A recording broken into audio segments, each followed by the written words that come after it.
and not actually sat in a hall somewhere to listen to it all. So, as you're aware, we have 4 fantastic speakers tonight in Paul, Katrina, Guy, and Nick, and along with our special guest, Maxine Peake.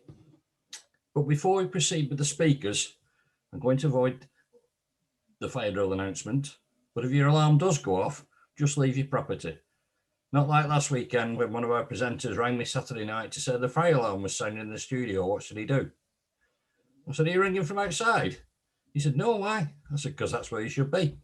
So if your alarm goes off at home, go outside. Don't forget it's being recorded so you can catch up afterwards. But seriously, just some points of Zoom etiquette.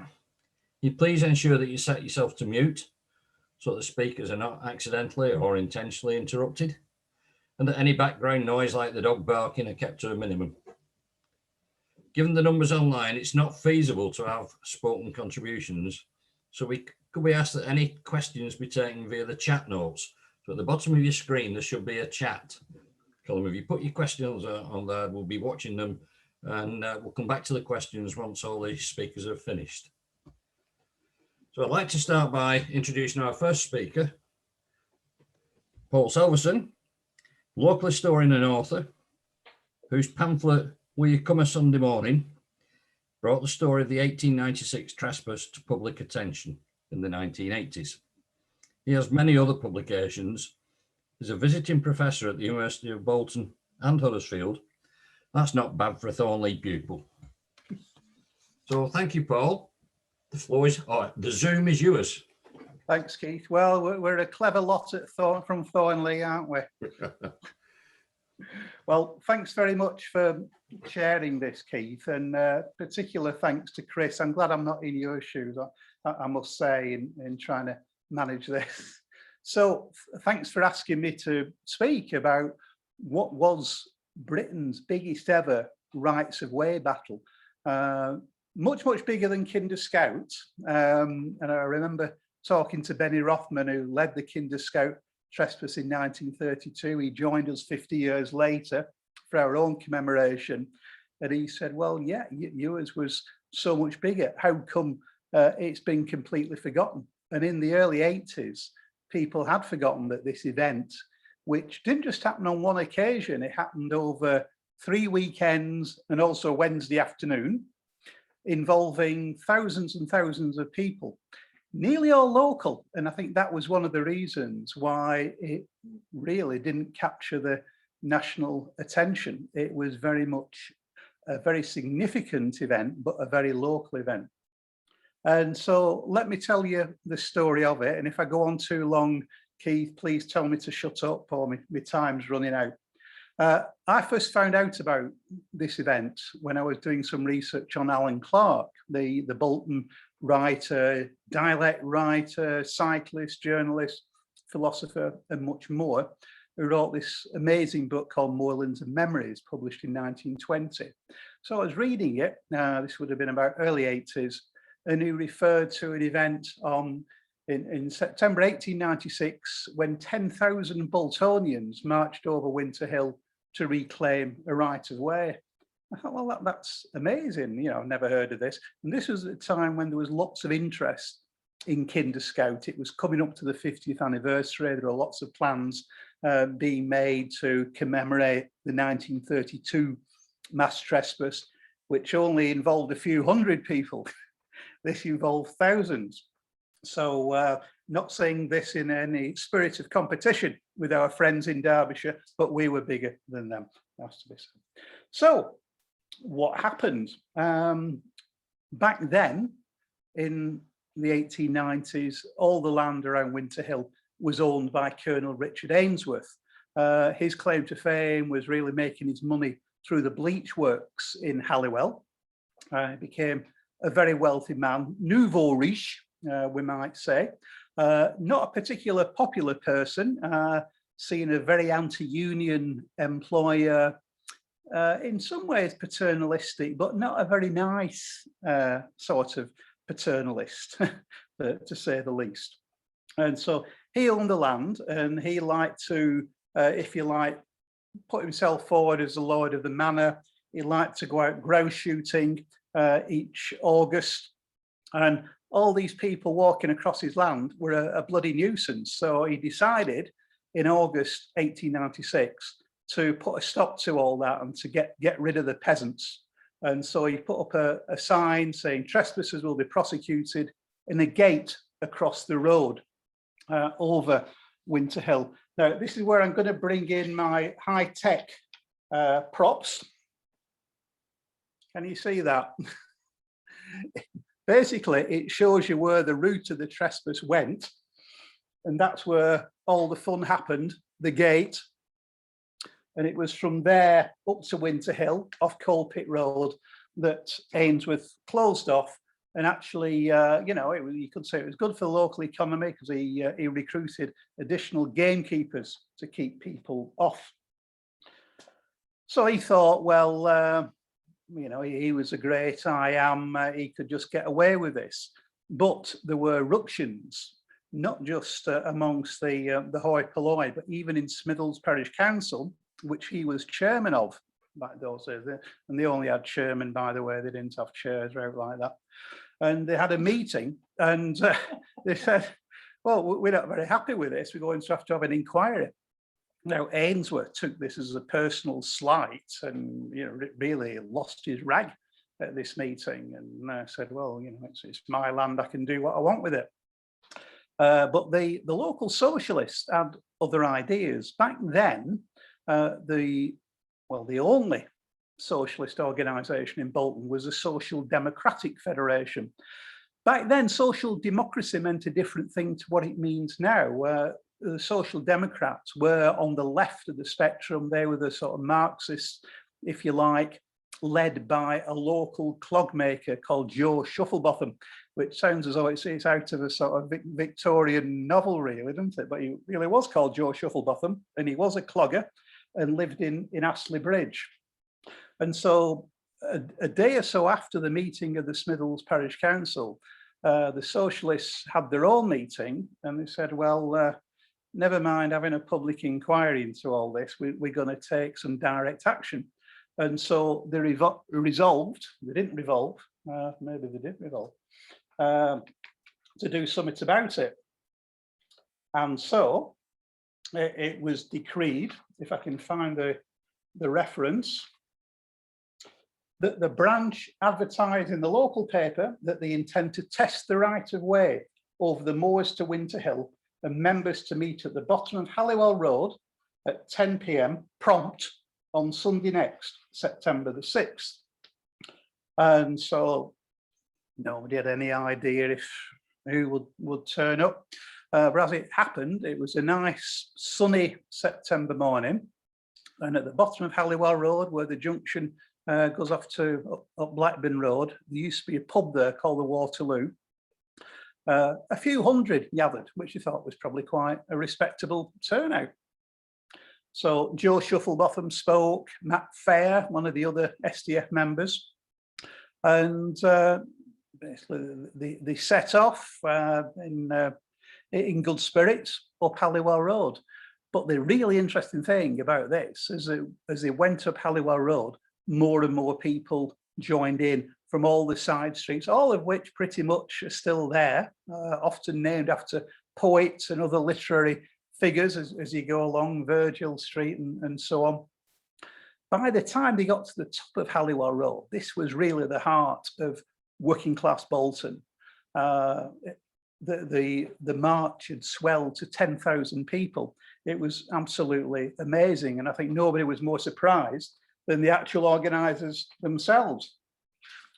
And there's a nice report in the Bolton Journal, which was, if you like, the liberal leaning newspaper.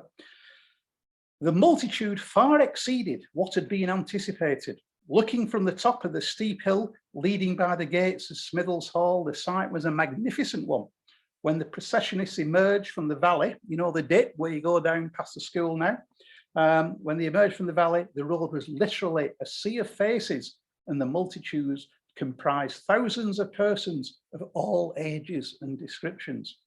So an amazing turnout. So on they went up Smithills Dean Road, across Scout Road, and up what is still called Coal Pit Road today, which is a bit of a giveaway. It led up to coal pits. You wouldn't think so nowadays, but there were a lot of coal pits up on Winter Hill. And quite a few coal miners were present on the march by all accounts because of the very distinctive clothing. And so they got up to the gate at Coal Pit Road, where nowadays there's a stile there and a monument commemorating the events that took place in 1896. This huge throng was met by a small posse of police and gamekeepers employed by Ainsworth. And so this sort of mulled around, and there was a bit of an interesting sideshow when a character called Entwistle took over the proceedings and stood up on the stump and said that you're all marching to eternity, which was met by crowds of "shut up, get off." And so then the next minute, all hell broke loose and the crowd stormed the gate. And let's see what the press said. Amid the lusty shouting of the crowd, the gate was attacked by powerful hands, and it is said a saw was also brought into requisition. But however this may be, short work was made of the wooden barrier, and with a ring of triumph, the demonstrators rushed through onto the disputed territory. In the melee, the senior police officer, Inspector Willoughby, was thrown into a ditch, and the gamekeeper, Mr. Walsh, was knocked down and kicked about the lower part of the body.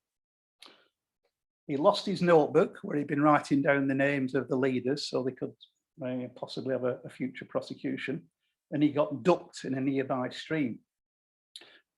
Inspector Willoughby picked himself up and sent off one of his officers to Astley Bridge Police Station for reinforcements, although in the end the order was countermanded because there was no further trouble. But the marchers carried on up the road, which you can still walk unimpeded these days, and up to the top of Winter Hill, past Scotchman's Stump. Now, for those of you not familiar with the area, Scotchman's Stump is a memorial commemorating the probable murder of the Scotch packman Henderson in 1838. But it was quite an important marker. This was in the days before they had the TV masts, of course. There wasn't much else up on Winter Hill, but it was important to actually mark that people did actually walk up there. So they got up to Scotchman's Stump. Solomon Partington, who's not figured in the story yet, but is a very, very important character in this story, a venerable old journalist, radical liberal of the sort of Gladstonian type, said, "Onward the leaders marched over the moor, a feature of the day's proceedings being the way all kept to the narrow pathway. Very well behaved trespassers. Here and there, vain attempts had been made to obliterate it." So they got to the top, they got to Scotchman's Stump, and then marched down to the other side. It's a bit like the grand old Duke of York. He had 10,000 men, and there were 10,000, mostly men, some women, and they got to the top of the hill and they marched down again to Belmont, to what was then the Wrights Arms. It's now the Italian restaurant in Delhi. And the Bolton Journal reporter, who must have been running to sort of keep up with all this, reported, "Thus ended a demonstration perhaps unprecedented in the history of Bolton. A great majority returning to the town and the remainder besieging the local hostelries for refreshments." So the Black Dog, as well as the Wrights Arms and the Bull. "The demand was said to be so great that the wants of the hungry and thirsty ramblers could not be satisfied. And the appearance of such a mighty host naturally created much excitement in the village." Once you're at Belmont, never seen anything like it. And apparently the landlord in the Wrights Arms was reported as doing a roaring trade. Altogether, the Bolton Chronicle commented, "It was a scene to be remembered. Never in the lives of the present generations of Halliwellians, or perhaps any of their progenitors, has such a spectacle been witnessed in that district, and it is doubted whether its like will occur again." Well, it did occur again. Later on in the week, there was a a march over Winter Hill on the Wednesday afternoon so that shop workers could take part in the demonstrations. There was a meeting held in the Coffee Tavern, which was the epicentre back then of the, if you like, Bolton's radical and socialist culture, where a defence committee was formed with Partington as the secretary and Shufflebotham as the assistant. And they said, right, we're going to do it again. We're going to do it next Sunday. And this is where the song, which you just heard, if those of you had sort of joined us early enough, Will You Come a Sunday Morning, written by the Bolton writer and socialist journalist Alan Clark, called Will You Come a Sunday Morning? Will you come a Sunday morning for a walk over Winter Hill? 10,000 went last Sunday, but there's room for thousands still. And sure enough, the following Sunday, it wasn't as nice weather as it had been the previous Sunday, but more people actually turned out. 12,000, it was reckoned, joined the demonstration up Halliwell Road again and marched over Winter Hill without any impediment by police or gamekeepers. I think the police had really seen that they were onto a bit of a loser with this. So let them get on with it. And so at the bottom of Halliwell Road, a crowd of something like 2,000 persons gathered, listening to the speeches of socialist leaders who were holding forth from the driver's box of a four-wheeler. Rain was still falling, but despite this fact, the crowd increased in density every moment. Halliwell Road being for a time completely blocked. The utterances of the speakers were certainly interesting if the language used was not always choice or judicious. And so, again, same thing happened apart from all the excitement at the gate. The gate had gone, it had been dumped in the ditch. People marched over Winter Hill. A further march took place the following weekend. On a Saturday, they decided that it might be better to go on a Saturday rather than a Sunday because one or two people said we're breaking the Sabbath. So, okay. They were very keen to avoid it being seen as being a purely socialist thing. Solomon Partington, I say, was a radical liberal. William Hutchinson, who was elected treasurer of the Defence Committee, was also very much involved, if you like, at the radical end of the Liberal Party. Whereas Ainsworth was very keen to show that it was these bloody socialists causing all this trouble. And he did single out the socialists when writs were issued to prosecute the leaders of the event. So to cut a very long story short, because we've got many other speakers, it went to trial. There was another march on Christmas Day involving several hundred people, but if you like, the excitement died down a little bit, although there were lots of big name speakers like Keir Hardie and so on, who came to Bolton to speak on rights of way and if you like, the public rights in general. So the trial took place in Manchester under Vice Chancellor Hall in March 1897. If you like, the demonstrators recruited Richard Pankhurst, familiar name, rightly so. He was the husband of Emmeline Pankhurst, the famous women's suffrage leader. And in the end, again, cutting a very long story short, the case went against Shufflebotham, Partington, and the leaders of I don't call it a trespass because they didn't see themselves as trespassing, they saw themselves as reclaiming a right of way. But it went against them. They didn't go to prison, unlike the Kinder Scouts trespassers, but they did have significant costs awarded against them, over £600.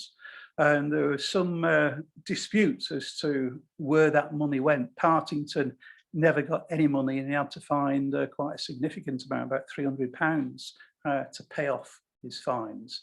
There was a suspicion that Joe and the SDF basically used the money to pay off all their own fines, which didn't go down too well in a sort of spirit of comradeship and solidarity. But we're not too sure about that. But what we do know is that the SDF seem to have cooled on the issue, whereas Partington carried on leading this one-man campaign for public rights of way. You could say it was crowned with success in 1904 when he was elected onto Bolton Council on a public rights of way platform. Although the right of way over Winter Hill was lost for many, many years, it became very difficult for people like Ainsworth to try and enclose land anymore or close off footpaths. Attempts were made, but there was always a cry of, we don't want another Winter Hill. So it had a significance locally, but it wasn't until another 100 years, 1996, when that path from Coalpit Road over Winter Hill was finally declared and registered as a public right of way. I'm going to shut up now. Welcome any questions or comment, just to say that in 1992, we organised the first commemoration on September the 5th, 1982, just because we thought, well, why not? It wasn't a particularly significant anniversary, but well, it's not been done before, let's do it now.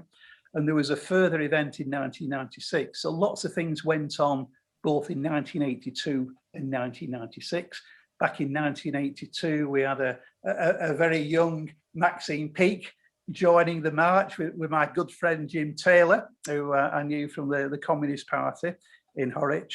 And we also had people from coming from as far afield as Sheffield, and what was, I think, Sheffield Campaign for Access to the Moorlands, which became Red Row. So they were both great events, and I'm very much looking forward to joining both new and old friends later on this year for another march over Winter Hill. But welcome any questions via chat or whatever. I'm in your hands, Keith. Back over to you. Okay, thanks, Paul. That's really very informative. When I was listening to all, I was just thinking, how would that happen today with all the media coverage that we're going on? It'd just be non-stop off the screens, wouldn't it? But really informative, that. Just on a lighter note, happy birthday, Nick Burton. I believe it's your birthday, so happy birthday. As Paul said, if you've any questions of him, if you'd like to, just drop them in the chat. We are keeping an eye on it, and we'll try and come back to them at the end. So now we're going to move on to someone who doesn't need an introduction, really, and who's going to speak in support of the September 5th event. Please do write down that date, put it in your diary, don't forget about it, and give a warm welcome to West Orton's very own Maxine Peake. Hello, I'll be very brief, and it's just a real pleasure to be here. And typical actor can't just turn up and be in the audience, have to put me to anything. But I grew up, I was in 82, I was 8 when I went on the first sort of commemorative trespass with my step-grandfather, Jim Taylor, who Paul was saying he knew through the Communist Party. And we had Paul's book, Oh Will You Come on Sunday Morning, on the bookshelf. And I grew up, from my early teens, I moved in with my grandfather, who lived, well, it's Old Lord's Crescent, so on the Old Lord's estate. So I had the pleasure of my bedroom window being in the shadow of Winter Hill. And I just have such strong memories of that event. It's the first time I'd been, I think, on a mass sort of event with so many people. I was so young. I wasn't that happy at the time about going on such a long walk. I remember a bit of mourning when it first started. But I just remember the camaraderie and the spirit of that event, and just the atmosphere, and learning, and started, I think it was my first sort of political awakening of going, you know, what people did and what we can still do, you know, with mass organisation. And I just think Adrian put in about Mike Harding. Well, he was on the trespass that I was on, and we had a little cross terrier called Tip. And I remember him coming up to me and saying, and I was only 8, and he said, "Have you ever seen a dog fly?"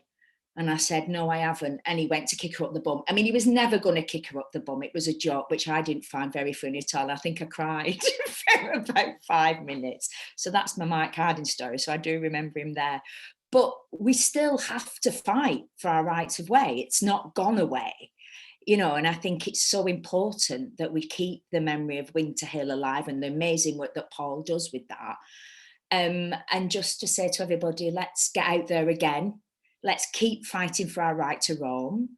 Let's keep fighting for our spaces. Let's keep fighting for unity and solidarity. And, you know, now more than ever, people need the countryside. People need that escape, as we've seen in COVID. I mean, I still go up Rivington 2-3 times a week. And, you know, it's great to see families out there. A new kind of, you know, it just feels more families experiencing the countryside for the first time and making the countryside more diverse and more acceptable and more approachable and more accessible for everybody, you know, and long may our countryside and our right to roam, you know, continue. So thank you very much, and yeah, have a good night.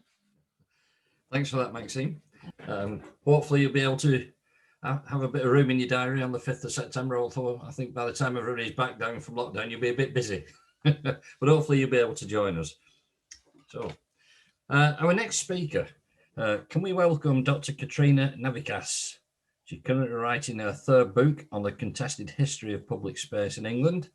She's published 2 books on the history of popular protest and democratic radicalisation in Northern England.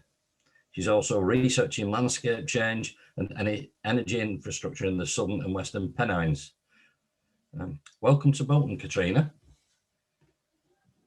Thanks ever so much, and thanks for letting someone from Rochdale speak to everyone from Bolton. So I'm just going to give you the bigger context to Paul's wonderful story of what actually happened on the day, and raise some of the kind of history of the access movement and commons and what happens next, basically. So I've got a couple of slides to show you, but I'll start with just saying that the bigger context for the commons and the right of way movement is all about the idea of public access is always the idea of liberty on the moors and the idea of working class people having amenity. And that differs from perhaps the bigger sort of questions around national parks and areas of outstanding national beauty and all those sorts of places that are traditionally seen as beautiful. The Southern and Western Pennines generally aren't seen as beautiful unless you live near them. You know, people don't class them as the kind of great wonders of England's landscapes, and that's really unfortunate because they play such a big part in people's lives. And importantly, we've got to know that actually for 200, 300, 400 years they've also played that part. So quite often the bigger access movements treated the South and the West Pennines as industrial, as something that isn't worth necessarily saving because it's seen as already spoiled because of the industrial pollution or the mines or the quarries. Actually, local people always know that they're a great source of amenity, great source of nature, great source of freedom. So the Northern access campaigns have always been quite special and have always been quite determined to maintain access for working class people, because these are the landscapes on our doorsteps. These are the places that people go to get fresh air, to get some exercise, to get a break from working in the mines, working in the factories. So it's really important that these places are preserved. So the larger context of the history of access is about the impact of enclosure. It's the impact of industrialisation and urbanisation in the 19th century, and it's also the impact of 2 big changes that happen in the 19th century. One is the popularity of grouse shooting amongst the aristocracy, and Paul's already mentioned that. And secondly, water companies building reservoirs on the Pennines, which again restrict access on their gathering grounds. And those 2 factors, the grouse shooting and the gathering grounds, actually also played a part in Winter Hill. And footpath preservation societies start in Manchester in 1826.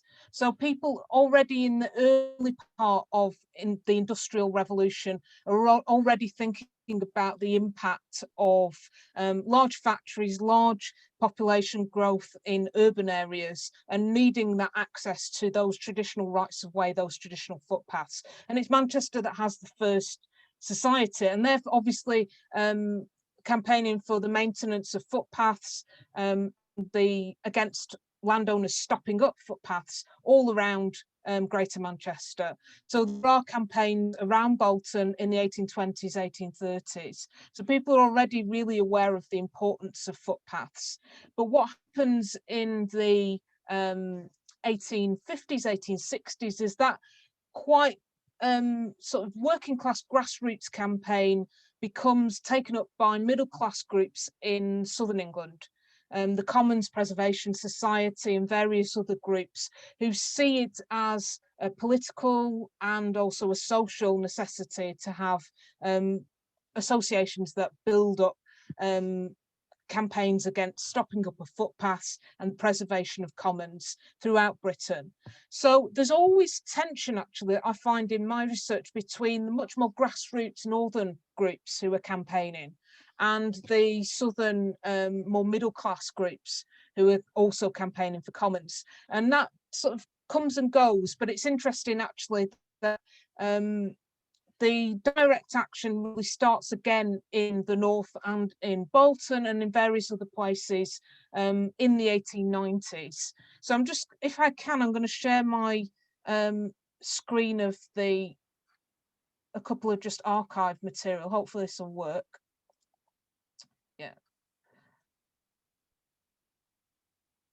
So from the 1890s, this idea of access has become associated with the idea of the commons, with the idea of public space. But I think the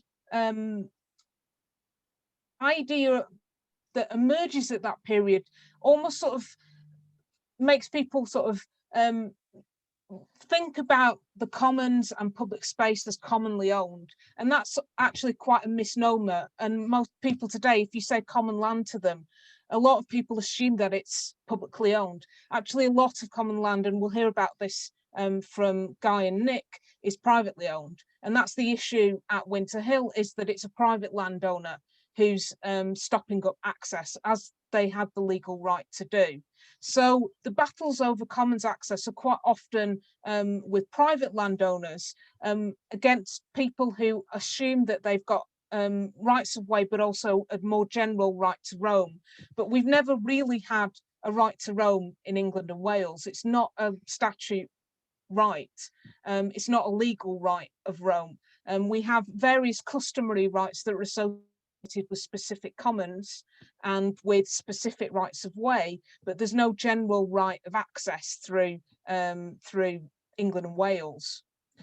So from Winter Hill onwards, there are several mass trespasses up to the Kinder Scout mass trespass, and Kinder Scout tends to dominate the narrative because of its place within the broader Labour movement who commemorate it. But there's several others, particularly in the north of England and particularly in the South and West Pennines, that perhaps are less commemorated. So it's really great that Winter Hill's going to get the big commemoration it deserves. There's various others. I've put a couple of slides from the Open Spaces Society collection that I'm working on at the moment, one from Bradford and one from Ridgechester. If anyone knows anything about the Ridgechester trespasses, I'd love to know, because I can't find very much information about those. But trespass is a controversial tactic. It's not supported fully by all those preservationist movements, and particularly the more middle class elements of the preservationist movements see it as either a distraction or not the tactic that the commons movement should be taking. And then this is just a quick guide to the legislation, really, that is, again, I think Guy and Nick will probably allude to some of this. But after Winter Hill, we do get more protections for access, but it's very piecemeal. I won't go through all these in detail, but essentially there's a lot of give and take in legislation, that some access is granted, but then we also see governments trying to enforce aggravated trespass as a crime against particular groups, be they the Ramblers, or they might be other groups that are seen unfavourably by the government at the time. And you see that in the Access to Mountains Act in 1939, and also in the Criminal Justice Acts in the 80s and 90s. So it's not until the Countryside and Rights of Way Act in 2000 that we see an element of statutory right about access, but even then it's circumscribed. It's not a full right to roam that you get in, say, Scotland. So I'd like to finish just with pointing out kind of the changing landscape around Winterhill and Belmont in terms of it is a bleak landscape. It changes considerably because of new energy landscape infrastructure, the transmitters, the pylons, and I've looked in particular at the public inquiries into the pylons. And again, you get this north-south divide between the more general southern commons preservationist groups who don't regard this landscape as valuable, and the northern groups, particularly the Lancashire branch of the CPRE, who were arguing that Belmont and Winterhill are, even though they're quite industrial landscapes with already lots of structures on them, are worth preserving for local amenity. So there's a whole debate about what is beautiful in the landscape, and there's plenty of writing about that. And I know that we're all here sort of to share the fact that access by local people to places is really important, again, for those health and leisure and recreation reasons, and to get out of an urbanized environment. It's really important to get even to places that might seem to other people as not necessarily the most beautiful landscapes, actually are really important and striking and stunning landscapes in themselves. So that's my whistle-stop tour of the landscapes of commons preservation in the 19th century. That's great. Thank you, Katrina. Great presentation. Well enhanced with the slides as well, which work. Our technology worked quite well. Just as a thought, though, we are getting lots of messages of people who've not been able to get in, which seems rather apt, really, doesn't it, in one sense, in that just like the trespassers, as Margaret Watts has said, just like those trespassers, maybe we underestimated the public passion for open spaces. That's why we can't get as many on as we would have liked. But I do hope everybody realise your dedication, Katrina, when you sat up on Winterhill to make that presentation. Anyway, while we catch our breath, can I again just remind everybody about the September the 5th. Make sure you write it down, put it in your diary. COVID restrictions permitting, which I hope by then they are, the commemorative walk will take place. If you need some extra information, see the Facebook page Winterhill 125, but also Paul's website Luminary, that's LOOMINARY, with the detailed instructions and a segment for that day. So we move on to our third speaker. We've had two fantastic speakers so far, not putting any pressure on you, Guy. But we'd like to welcome Guy Shrubsole, author of Who Owns England? How We Lost Our Pure Green and Pleasant Land and How to Take It Back. Guy has written for numerous publications, including The Guardian and New Statesman, and is a further right to roam advocate. Guy, the Zoom is all yours. Thanks very much, Keith. Right, I'm just going to try and bring up some slides as well. See if this works.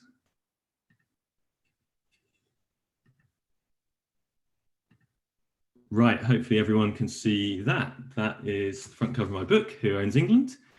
How We Lost Our Green and Pleasant Land and How to Take It Back. And it is trying to summarize in about 200 pages the 1,000-year history, the dark history of land ownership in this country, and the tiny number of people who own land, who've owned land for most of that time and still own that land in many cases, and what that has meant for things like the housing crisis, the climate crisis, the biodiversity crisis, and how we access land as well. And this sign, obviously, we see far too often still in large swathes of the English countryside: the private keep out sign, the trespassers will be prosecuted sign, the, you know, you're not essentially not welcome in the countryside sign. And to me, it represents more than just being physically kept out of land and not being able to see what's going on behind those walls and fences, because there's also a deeper secrecy about land ownership in England that's also there in the records that are kept about who owns land. So we've had an official government body, the Land Registry, that's been tasked with registering who owns land since 1862. And all that time later today, it still hasn't finished its one job of registering all the land in England and Wales. It's only about 85% complete. Still 15% or more land is unregistered. And that means it's incredibly hard to find out who owns that land. And even for the land that has been registered, there's about 24 million land titles registered with the Land Registry. And you have to pay £3 to find out who owns each one. That's £3 to find out who owns a field, £3 to find out who owns a house. That might not seem too much for a single field or a single property, but times that by 24 million land titles, and you have to shell out something like £72 million in order to find out who owns it all. And if you then publish that information, you'd have your arse sued off you by Ordnance Survey and Land Registry because of the restrictive licenses they've put in place over republishing that information. And I think that this secrecy goes to the heart of the problem we have with land in England, because secrecy is all about protecting wealth and power. And secrecy also matters when it comes to access, because if you wanted to seek a landowner's permission to access land, if you can't even find out who the landowner is, well, how on earth are you going to be able to approach them and ask them? And to be quite honest, why should we be asking simply for that permission when the land is, you know, should be a common good and be for the benefit of all of us? But the land does not belong to you and me. It belongs to a very small number of people, and this is one of the other big secrets about land ownership. Half of England, to my best estimate, is owned by less than 1% of the population. And this graphic tries to break down some of what we know and what I've been able to work out along with others from various sort of sources. Obviously didn't have the 72 million quid's worth we needed to be able to actually access this information directly from the Land Registry, so had to work to find lots of proxy sources of information, put in things like freedom of information requests to public bodies, talk nicely to charities where they were prepared to share that information about what they own more publicly. But for some of it, it still remains a mystery, and for others, it can only be really inferred. But this gives you a real sense, I think, of just how unequal land ownership still is. The aristocracy and gentry, including many of the ancient families that came over with the Norman conquest, with William the Conqueror, and conquered England in 1066, and are recorded in Domesday Book in 1086 as owning huge amounts of land. Some of those families still today own big chunks of England, such as the Duke of Westminster, who has held land in Cheshire since the Norman conquest, and many others as well.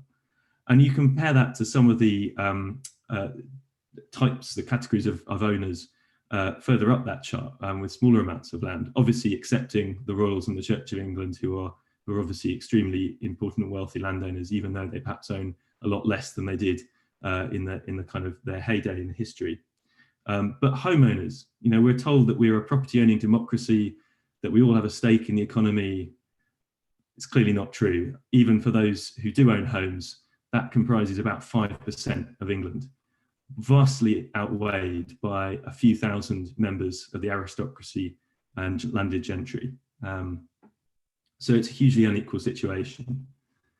And if it wasn't already massively clear from my posh southern accent, I grew up in one of the home counties, West Berkshire. I'm a soft southerner, but growing up in Newbury was an eye-opener, really, because I was lucky to grow up there at a time when there were actually not just one but two big land struggles that were going on, peace struggles as well. One was the Greenham Common protests against nuclear missiles and the Greenham Common Women's Peace Camp, and the other was the Newbury Bypass, and I'll talk a little bit about that in a minute. But what I didn't realise when I was growing up at the time, although it was obvious how wealthy the area was quite how wealthy some of the people were who own essentially these 30 landowners who own nearly half of the entire county. And there's no prizes really for guessing who the largest landowner in the entire county was and is. And he's the owner of the very large area in blue over on the right-hand side of that map. Each of these estates are shown in different colour. And he was until recently the area's MP, Richard Benyon, the wealthiest MP at the time in Parliament, I think, now outmatched by Rishi Sunak. You know, this is I think an indication again of the nexus of wealth, power, land ownership, politics, and how it all interfaces and how it has done for a lot of our history. But as I said, one of the things that really got me interested in the environment, in land, as I was growing up, was the fact that the Newbury Bypass was being ploughed through 9 miles of countryside to the west of my hometown, and it was obviously being built on land that was being sold off by some of the large estate owners who previously had professed to be great stewards of the land, and obviously were happy to see it ploughed up for profit instead. And this was obviously an incredibly significant moment, because this was when huge numbers of people descended on the area, both local residents and people from far away, to protest against this bypass that was being ploughed through 4 triple SIs, 4 sites of special scientific interest. I think about 10,000 trees were felled. 1,000 people ended up being arrested. It was months-long protests and a huge act of civil disobedience and protest camps. And bear in mind the protest camps. We'll come back to that later, because protest camps are now under assault like never before under this current government, along with many others as well. And you know, this was a time when there was in the 90s, mid-90s, when there was discussions and the first sort of signs of the criminalisation of trespass beginning. Just couple of years before the Newbury Bypass protests, Michael Howard, the then Home Secretary of the Tory government of John Major, had introduced the Criminal Justice Act in 1994, which for the first time created a form of criminal trespass, aggravated trespass, which essentially is a made-up crime. Proud to say I committed and was found guilty of having committed aggravated trespass a couple of years ago when I helped shut down a Viscount's coal mine, it was created essentially to criminalise people who were protesting, criminalise travellers, criminalise rave culture at the time. So I think this was a really important moment in the history of access rights and rights to protest. And unfortunately, things may have got worse since then. In one way, things have got better. We do have a right to roam now. Thanks to the Labour government in the year 2000, a right to roam was brought in. The Countryside and Rights of Way Act was brought in the year 2000.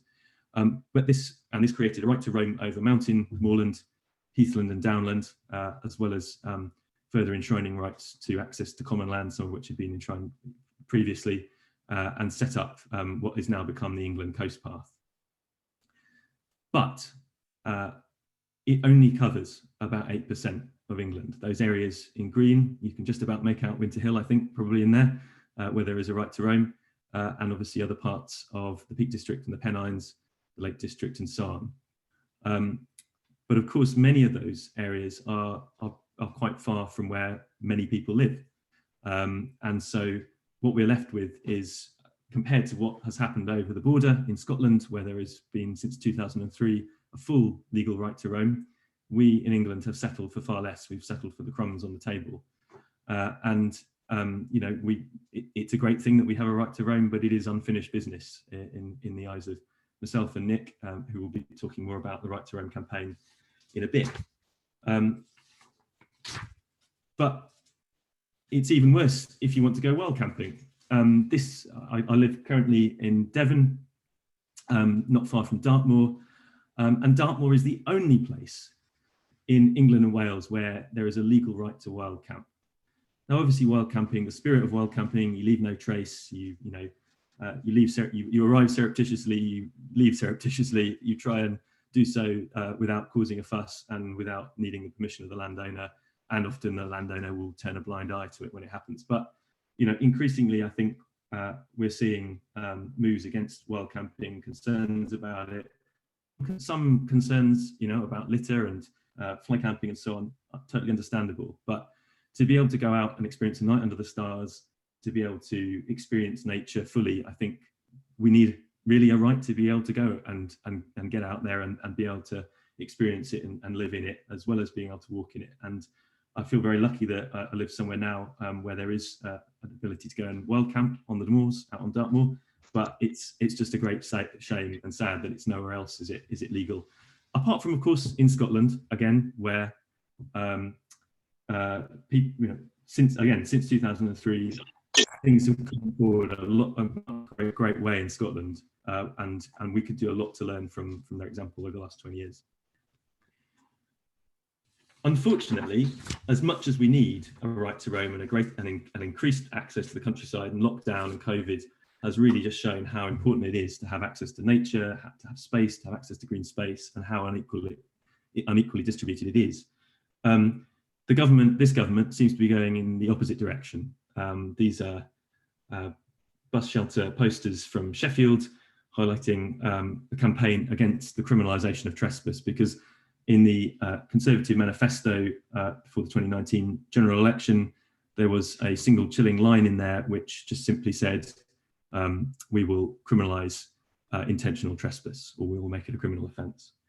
And just this week, the new police bill has been published by the government, and they want to ram it through Parliament starting next week.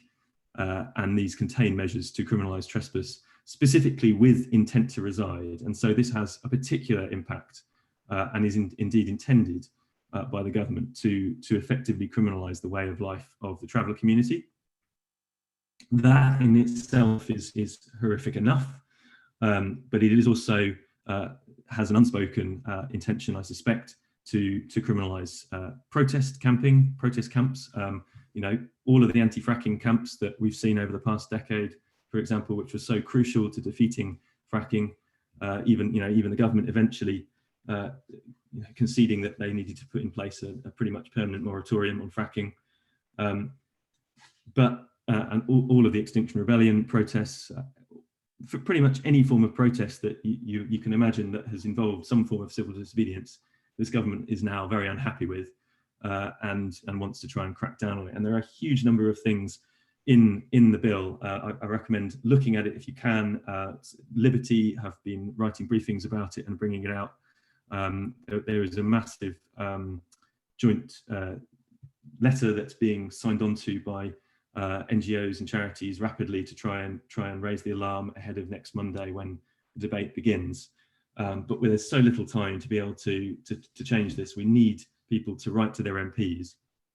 This bill, as I said, has an impact primarily on travellers, primarily on protesters. It does also potentially have an impact on access to the countryside, because the way that the government have construed and written the bill includes criminalising trespass with intent to reside with any vehicle. It could be a bike, you could be simply taking a bike to go wild camping. That would come under the category of trespass with intent to reside. So this is where we're very worried that this has a huge potential impact, a chilling effect on people's willingness to go out and wild camp, and also, of course, to protest, and of course, to the way of life of gypsies, roaming and travellers. And we really need people to write to MP. On this next slide, I put 2 links here. One's to my blog about Who Owns England, if you want to find out more about land ownership. And the other is to links to a kind of template letter that Nick and I put together that people can simply copy and paste and send to your local MP. I think more petitions will be being started imminently, and much more action is going to be taken. But as I said, time is very, very short. So I'm sorry to have been very depressing. The situation at the moment is quite pretty depressing around this, but hopefully Nick, who's going to speak next, can give everyone a bit more hope, because he's going to talk about Right to Roam and the campaign for that, and that's much more positive.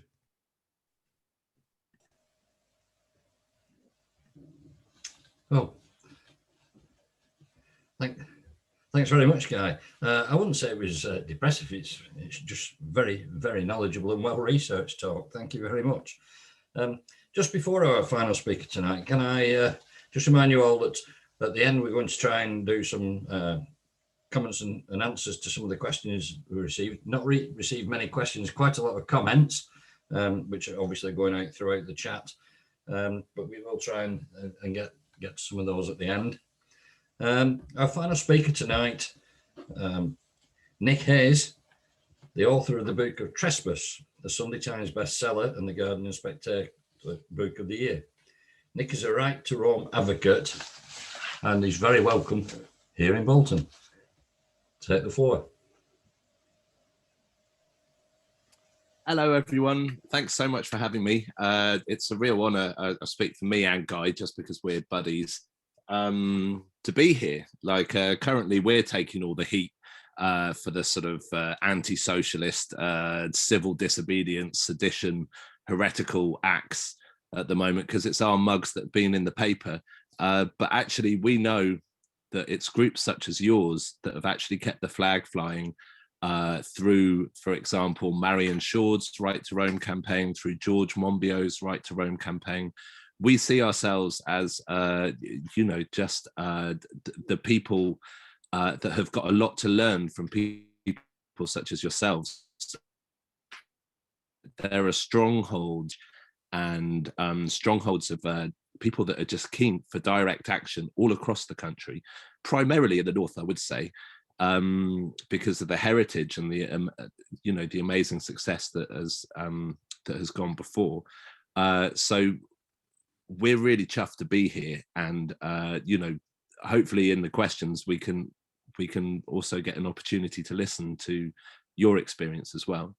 I'm going to start with what I was going to end with, basically, because Guy was so grim and about we've spoken loads about this, and last year Guy was telling me that it's great because campaigns always need something hard to kick against, and the other day on the phone I was like, well, you finally bloody got it. It's like we're no longer waiting for the authoritarian government. We're no longer worried that where's going. We've got here. This is the MASH. Was it the MASH report was just cancelled today as well, with Nish Kumar. Satire, social commentary has been cancelled, and I think Paul Dacre's soon to be in charge of Ofcom, and What's It from the Telegraph is soon to be in charge of the BBC. It's happening. We've got the world that we were worried about. It's live ammo from now on, basically. But plus side, I live currently on a boat just outside Bath at a place called the Dundas Aqueduct. It's the Kennet and Avon runs basically higher than the River Avon. And every morning I can go out for my coffee and look down on the River Avon, and there's a little spot where the mad cold water swimmers go. Every morning there's someone there. Every afternoon, it might be children, postmenopausal women that are there to sort of, having been there because they've realized that cold water swimming actually eases the hot flushes. It's like men's groups that go there to sort of brace themselves.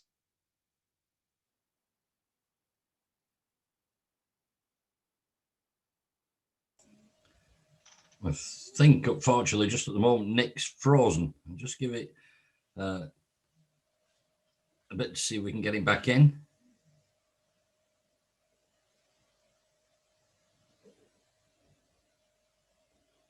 I don't know, Chris, if you've got that you can text Nick to say he's frozen. I don't think he'll get the message with it being frozen from if we put it on.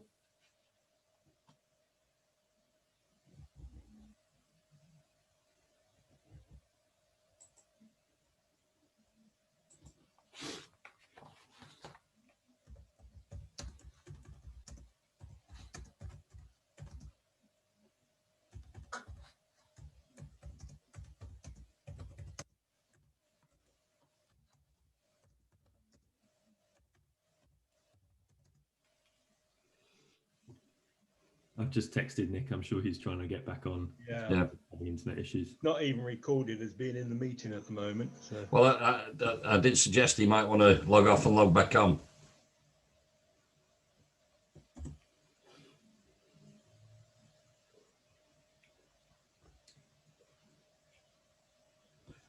Just while we're waiting to see if we can get Alan back on, again, sorry for keep reminding everybody, but it is quite an important date.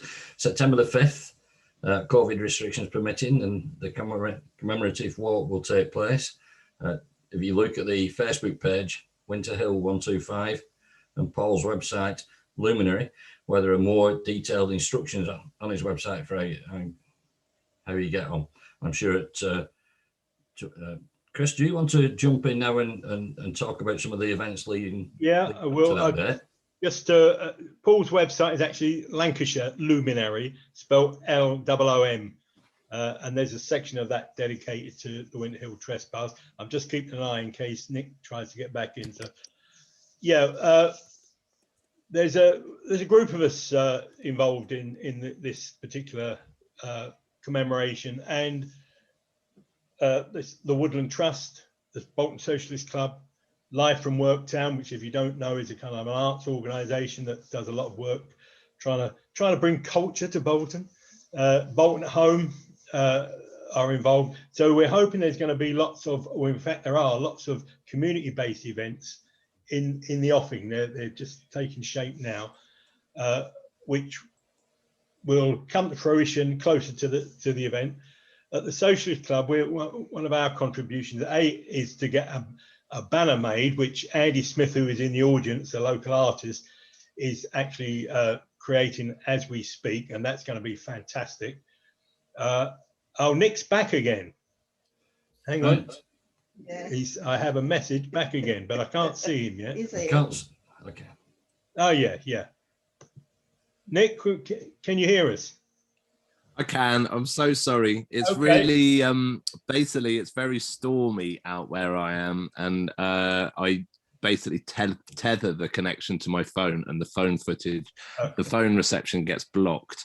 It's howling outside at the moment, so I apologise for that. Okay. Well, back to you. Yeah. Where did you leave me, or where did I leave you? I think I went wittering on for quite a while before I talking about realised the government we have at present and the implications of that. Wow, so I went on a while. I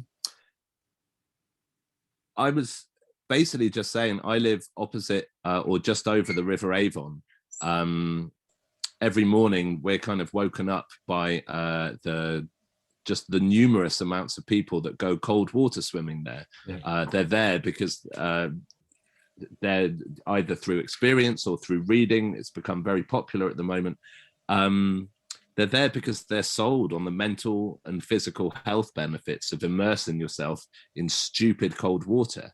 And for the last 3 or 4 months that we've been moored up here for the lockdown, I've been joining them.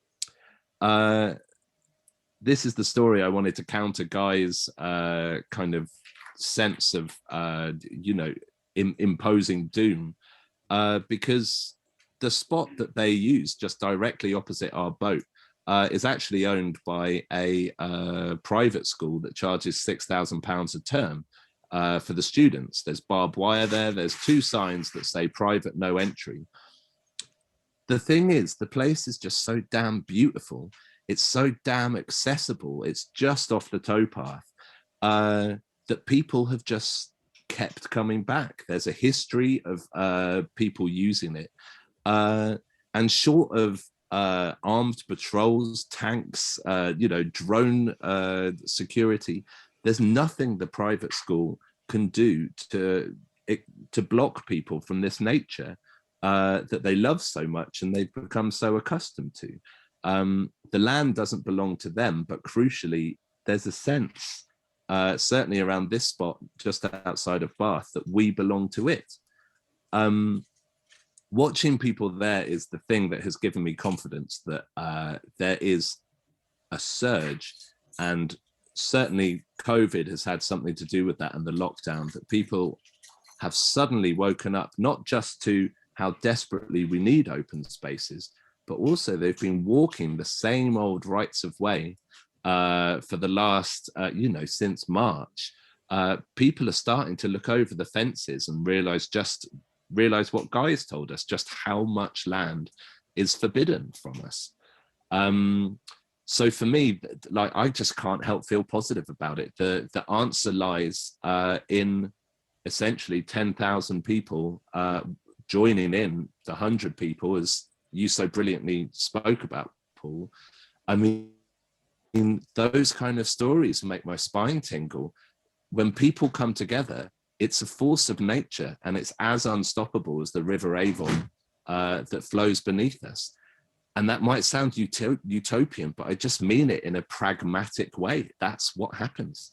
The amount of column inches that Paul Dacre's Daily Mail or the Telegraph dedicate to undermining protesters, to calling us woolly-headed utopians, must give us some kind of indication of how powerful they actually perceive it to be. They dedicate so much time to undermining it that how can we not see that they're terrified of it? Our job on the Right to Roam campaign, and I will go all the way back and start where I was supposed to, is just to galvanize people and to bring the many, many disparate groups such as yours together, to listen to everybody, because there's many, many different groups that have been marginalized from the countryside. We're not looking for equality to access to our countryside. We're looking for parity of access to our countryside. Walking used to be a working class tradition, just like the Clarion cycling and, outdoor sports exercise. The countryside is now almost entirely the preserve of the white middle class. It's a recreational activity that can be purchased for those that can afford it. BIPOC communities, migrant communities, diaspora communities, for a number of reasons that I go into in the book that I wrote, just don't feel welcome in the countryside. That's, one of the main reasons is because so much of the countryside is owned by estates that were built entirely off the plundered money of colonialism and slavery. They're monuments to a white supremacy that, again, because I'm the optimistic one, I see as being the dinosaur's last scream as it topples to the ground. I really think Black Lives Matter, Extinction Rebellion, I really think the Me Too movement, I really think the job's not done, but the voices are now getting out there, and those old, tired, croaky voices are raising the last air in their lungs to try and stop what, just like I was saying about the River Avon, is unstoppable. But that's why I'm here. Book of Trespass. A really, it's too big a book, and I do apologize for that, but it was mainly an issue of what to leave out, because as I was saying, maybe I was saying earlier on this call, you can chuck a stone in England, and wherever it lands, there is a 1,000-year-old battle of enclosure, privatization, and the commoners that were divested of the wealth of the land and their rights of access to it, their protests against it. The way the landscape is at the moment, the way the countryside is at the moment, this green and pleasant, quiet, peaceful English countryside, denies the history of working class struggle. Every step of the way, people fought tooth and nail against being divested of the landscape, but also thrown out of their villages and thrown out of their homes and their right to self-subsistence and autonomy. The great aristocratic land grab was not a peaceful, quiet regaining of order. Every step of the way, people saw just how unjust it was. And the great benefit that Winter Hill had, quite frankly, was that their right of way, their right of access to the countryside, regardless of how bleak it is, because it's beautiful in my eyes. Like it's the open air, it's the exercise, it's the camaraderie, it's the conversations you can have with loved ones and friends whilst walking that you can't have in Costa Coffee House. Like it's not just where did this idea come from that landscape was just for looking at? It's about the visceral connection that we have with each other when we're just heaving ourselves up hills, and our hearts are thumping and we feel great. Winter Hill was possible because the local people there had just had their right of access blocked. The problem that me and Guy are facing is that actually enclosure, though it still continues today in privately owned public spaces in the cities, the Duke of Buccleuch is just about to cut down 30 acres of woodland that the locals in Nottingham used to walk their dogs and, forest bathe, as it's called now. Essentially, 2-hour immersion in the woods will give you 30 days boost to your immune system. That's not possible anymore because the Duke of Buccleuch owns the land. And part of the way that ownership is defined in England is that you have jus sabutendi, the Latin word for the right to destroy. So that's exactly what the Duke of Buccleuch is doing, because he needs warehouse space, ironically, to store the wood that he has cut down that used to be the commoners' rights, that were able to go straight in there and use the fallen wood to heat their own homes.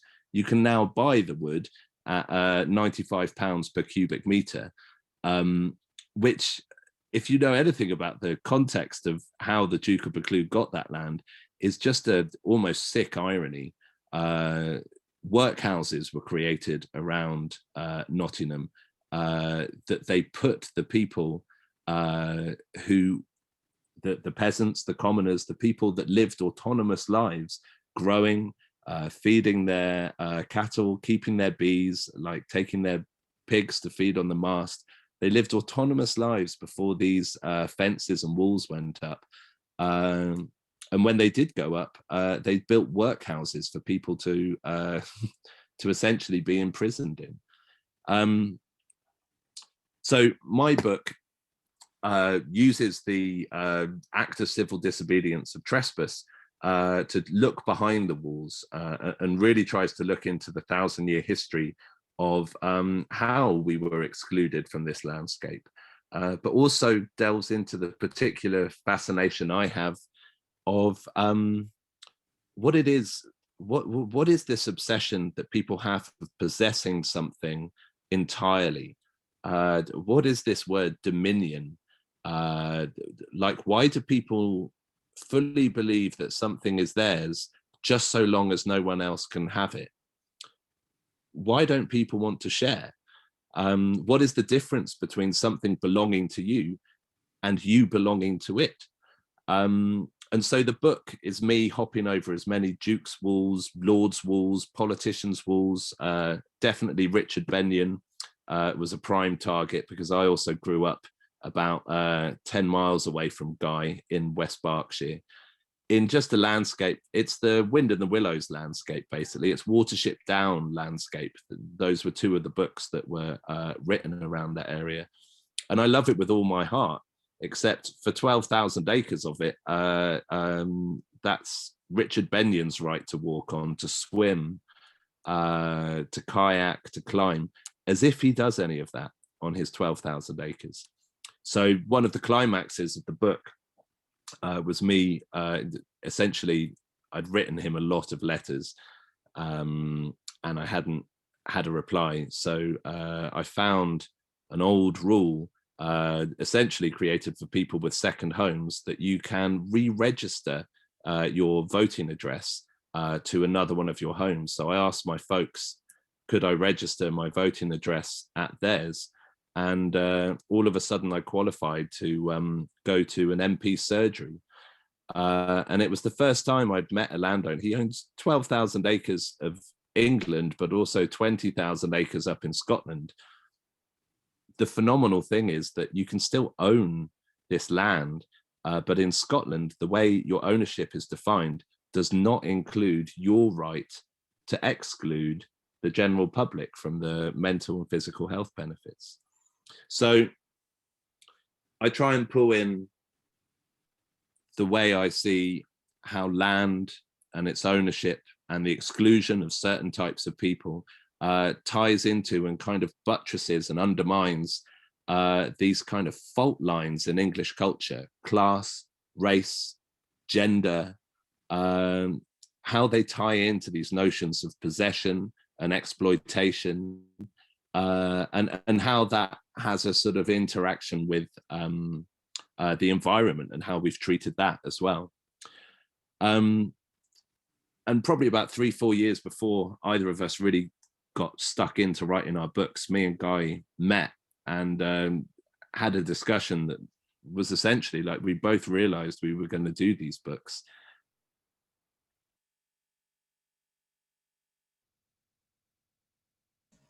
Looks like we're subject to the weather again down in. And we realized what are free reviews of the books. You know, you get a review, which is great news. Oh, am I? You're going in and out a little bit, Nick. Should we open it up? I do apologize. It's yeah, it says it's fine, but let's open it up to someone that has a more reliable connection. I do apologize for that. Right, well, thanks very much, Nick. Just shows how technology can interfere in certain things, doesn't it? I think everybody will agree we've been very, very fortunate tonight to have 4 extremely knowledgeable, passionate and enthusiastic speakers. And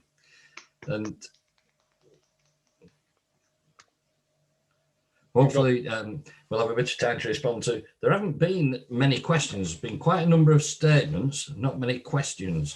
The ones that I've picked up, let me just pick this first one, was from Lydia, about the old grouse moors could be differently managed so that they retain far more water, and the rapids running off into our rivers could be reduced with biodiverse and not-for-profit grouse shooting. It's a public good. Now we know all about climate change. What do our speakers suggest that we do?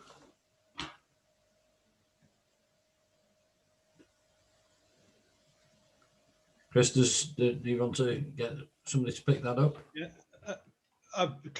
Katrina, do you want to come in first on that?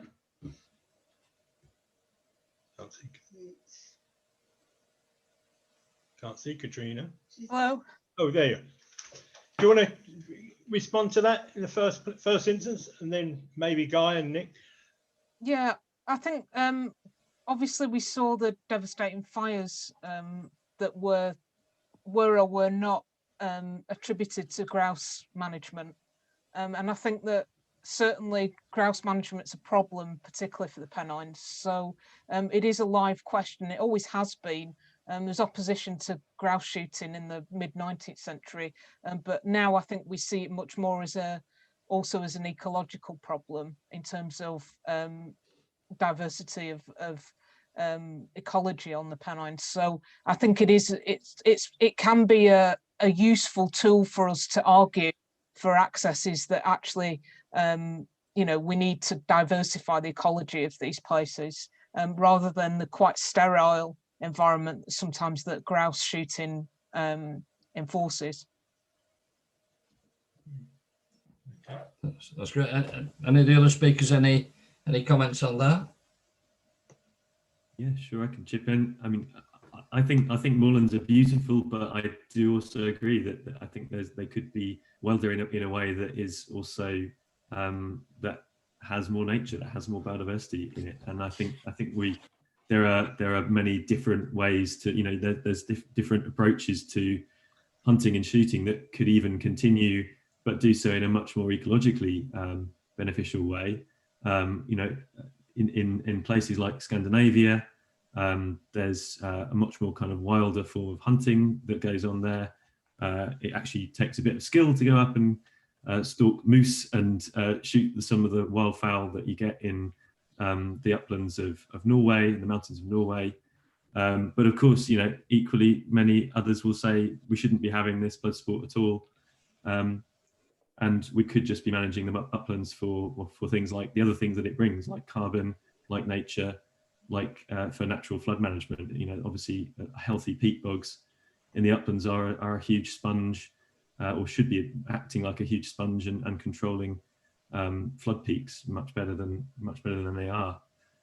So I would like to see, a wilder uplands in England. Right, Brian George asked, is there an online petition to support the right to roam with respect to the debate in Parliament starting on Monday? I think there is, and I think we've already posted a link to the Winter Hill 125 Facebook page. I certainly posted the right to roam link on there already, so you could look that up. But I think after this, we'll maybe put all that stuff back on there afresh, so people can look at it. Yeah, Andy Smith wanted to know the fascinating and inspirational talks. Can we share the recordings with others? I've already responded to that, Brian. The link for this will go on the out. Actually, I mean, I'll be sending out apologies to all those people who haven't been able to get in because I obviously didn't check the license closely enough. Someone told me that it was unlimited. Obviously, they were wrong. So I'll be sending out an apology to all those people with the link to this this talk, which will go on our Facebook page. So hopefully those that have missed it will be able to access it. And there's a question that's where will the march and walk begin in September? Well, it will begin probably at the bottom of Halliwell Road. We're still discussing the route, but it's pretty certain it will start at the bottom of Halliwell Road. There's some logistical issues around that, but and then up Halliwell Road. In fact, the same route as was followed by the original march, really. You know, but people, if they don't want to do the whole walk, they'll be able to join at various places on the way. But all that will be finalised, and all the information will go on the Facebook page. Okay. Right. Well, I think we've covered most of the comment, and as the comments have been going on, people have been responding to them. I don't know if you've got anything else, Chris, that you want to add. Picking up, Stuart Murray's put a comment on here. Enjoyed the book. The wider link between mindsets and the way barriers and walls and limited access so often reflect a general willingness to accept restrictions. So do we need another post-COVID chapter? Stuart asked. What will be the legacy of recent restrictions, not moving around as easily and freely in the landscape, not associating with others, etc.? Anyone want to comment on that?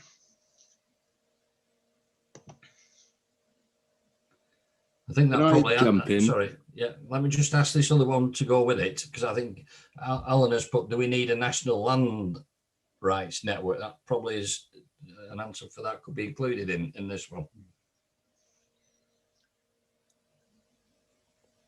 Guy, did you? I'll leave Guy to answer that one because there was actually a land. Yeah, Nick's going in and out, so Can Guy, I just say something, please? Just hang on, Adrian. Guy's just going to answer this question. Guy, yeah. Go ahead, Guy. Yeah, there is and was a land justice network. It's not sort of organising things at the moment, but if you go to Land Justice Network, you'll find on the internet, you'll find lots of links through to all the sorts of different campaigns and projects that are going on at the moment.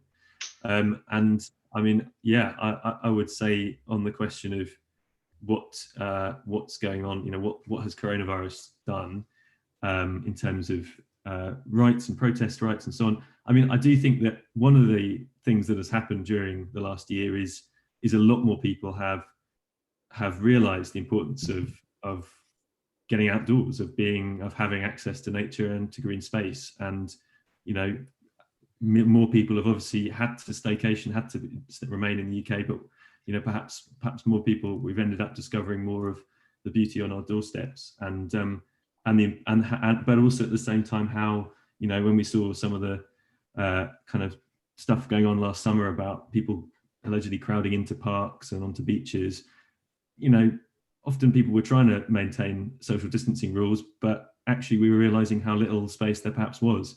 You know, why not open up things like golf courses to, you know, more members of the public to use as temporary parks? Why not open up greater space to green belts and to other land that's close to where people live, and to be able to give people a greater right to roam, essentially. Thanks. I think. Could I make a point, Keith? Sorry.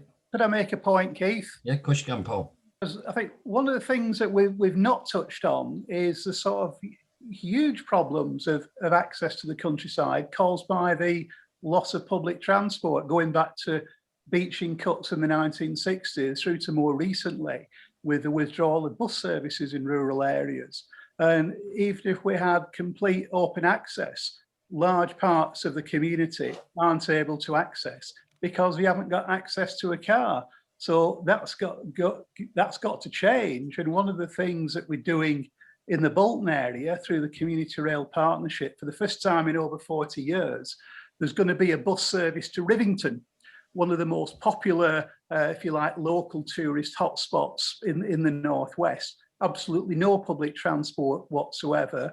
There will be a half-hourly bus service starting on the 11th of April. Sundays only initially, but we're hoping it will become daily. Now, that's only a very small start, we know, but there's scope for doing so much more. But it's fine talking about open access, but if the only way you can get there is on your car, I think that's excluding huge numbers of people. And the other thing, very specifically on the Winter Hill event on September the 5th, we have made arrangements with a local bus operator to have a free public transport service getting people back from Belmont, because it's a long walk if you do the whole route. And so we'll need to have a way of getting people back to Bolton and back to Walker Fold. So I think people need to be aware that that facility will be available. And I think hopefully that points towards what could be done on a much wider scale. So don't forget the public transport dimension. And also don't forget, I think it's important to say that as walkers, we've got a responsibility to the countryside. We need to respect the countryside and work with local farmers who've got a difficult life. You know, we're not talking about huge multi-million billionaire landowners owning land around the West Pennine Moors. The people who are eking out a living. So we need to understand and work with them rather than work against them, and develop a partnership. And potentially we could involve so many different people who don't see themselves as militant campaigners, but do care passionately about our countryside, want to maintain and develop access to it, want to understand and appreciate it more. And so I think it's a responsibility that we've got to put out, if you like, a hand to, if you like, small local landowners who, you know, I'd say have had a difficult time in the last few months, and work with them rather than against them. This is Adrian. Yeah, okay. I think one of the problems last year, and I think the year before, I was helping the fire brigade on the moors at Winter Hill, and also I think it was Carmill or Carbrook on the Staley Bridge part, and they put a lot of these fires down to these idiots who on the moors with these portable barbecues, and people who leave pieces of glass on the moors. And I think that goes against the right to roam, or using, you know, going off the path, or even using the paths. I mean, I was up on the Winter Hill, and there was the fire brigade come down from Northumberland, as well as Liverpool, Cheshire, Greater Manchester and Lancashire. They were all up there. This must cost a lot of money for the government, the local councils and the fire brigade. Yeah, I think everybody appreciates that, Adrian. Just a question from Pete Watson. Do the speakers think that the public ownership of land should be a main thing to fight for? And as another commented, there's a party that stood for that. Any comments on that one from the speakers? And speak as a historian, in Go that on. every time that the Labour Party tried to have land nationalisation in its remit, quite soon afterwards, a Conservative government would come in, and that'd be one of the first things it would repeal. So we had that various attempts to have some sort of attempts at land nationalisation, but it just didn't work. So I think you'd have to change the whole system of government before that happens. The system is just so entrenched in land ownership and property before any sort of even sort of tax on the higher rate landowners will work. So sorry to be depressing again. I don't think it's depressing, it's factual. Can I make a point? Can I Sorry. make? Sorry. I'd just like to. Sorry, Susan, go on. Can you hear me? Yes. Can you hear me? Yeah. I'd just like to make a point with what you said about litter, because it's terrible, and we need to educate people to, if they're going to go out and walk, not to do things like, I mean, I use the Manchester Bolton Bury Canal a lot for walks, and there's bottles, there's cans, there's sort of fast food cartons, there's all sorts that people have just dropped as they're walking along, and there's no need for it. And if we're not going to get a bad reputation as walkers, we need to try and do something about stopping people doing that sort of thing, I think. I suppose as a bad host that I shouldn't really comment. But one of the things that has struck me in lockdown is everybody's finding areas that they didn't know existed. That you know, everybody says how beautiful it is, and I suppose one of the big draws for Bolton is that within 2 minutes you can be out in the countryside. But one of the things that's impressed myself, but also has impressed us at Bolton FM, because we've done quite a lot of stories on it, is the amount of groups that have got together to tackle that very problem. And it isn't fixing it really, because it's just picking it up until you get to the education side of it. You're never going to fix it. And I suppose that's something that we could all perhaps push. Schools have got their hands full at the moment, but it's got to start with, actually it's got to start with the families, but I suppose really you've got to start with the homes and try to get them to understand. But what's impressive, I thought, in a lot of the groups that have been going along, the number of young people who've been involved in it. Because I think they've seen a countryside that they didn't really know existed, a lot of them. Yeah, well, if you can do that with them, it does help, doesn't it? Yeah, that does help. You're right there. Yeah. Right. Have we any? Could I just? Have you? Sorry, go on, Gary. Quickly, what Susan was saying, because I totally agree, and litter makes me mad, and every time I see it, I try and pick it up. But in the end, I think what we also need is a bit of support here from the government as well, because the government actually, we found out last year, has spent a grand total of £2,000 a year promoting the Countryside Code since 2010, which is absolutely pathetic. Absolutely pathetic. And they need to do a proper public education campaign on this, but it's something which Nick and I have been really trying to push them on as well. And we think that this is about responsibilities and rights going forward, hand in hand. That actually, if we're to try and go the way that Scotland has gone, the way that Scandinavia has gone, where there's a much greater right to roam, but there's also a much greater respect for the countryside, for nature, and that actually that can done right, we can get that. We can get to that different place, that kind of culture where we have a greater access to nature and we respect it more. And I think that's coming. Right. Chris, I know we kind of jumped in on you, took the plan apart at the halfway through, but are there things that you'd like to get across about events? Yeah, I would. Thanks, Keith. Yeah. So just to pick up, I mentioned that we're having a banner.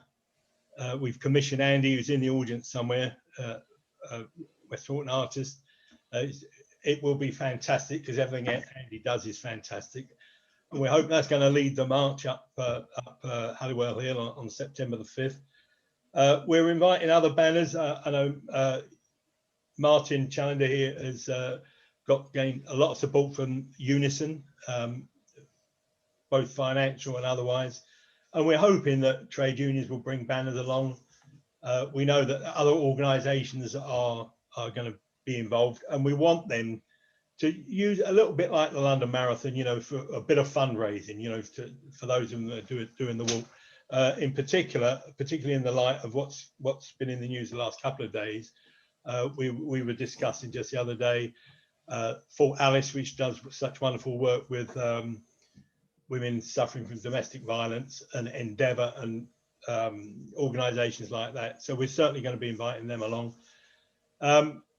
I know there's going to be some great projects in the coming to fruition. The Woodland Trust is working with Life and Work Town on a series of audio walks that you can download as a podcast, and it will do a guided walk over parts of Winter Hill and the surrounding moorlands, and much more, I might add. As the Socialist Club, we are, as part of our contribution, organising a series of meetings around the idea of access to land, of barriers and walls, and in a wider context, I guess. Hopefully next month, we're still trying to tie down dates, but we'll have a Roma panel talking about the impact of particularly the proposed law on their way of life.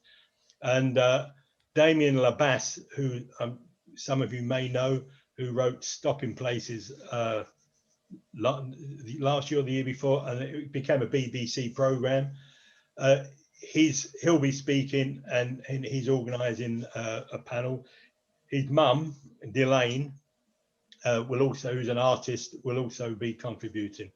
Then in May, we're organising a speaker from the West Bank in the occupied territories to talk about life with the separation wall and so on. And then in June, we're going to be looking at Bolton's links with colonialism, in particular the Belgian Congo, where, of course, Lord Leithium had such close links. So we'll be exploring that, just to kind of broaden this out, this whole idea of access to the land.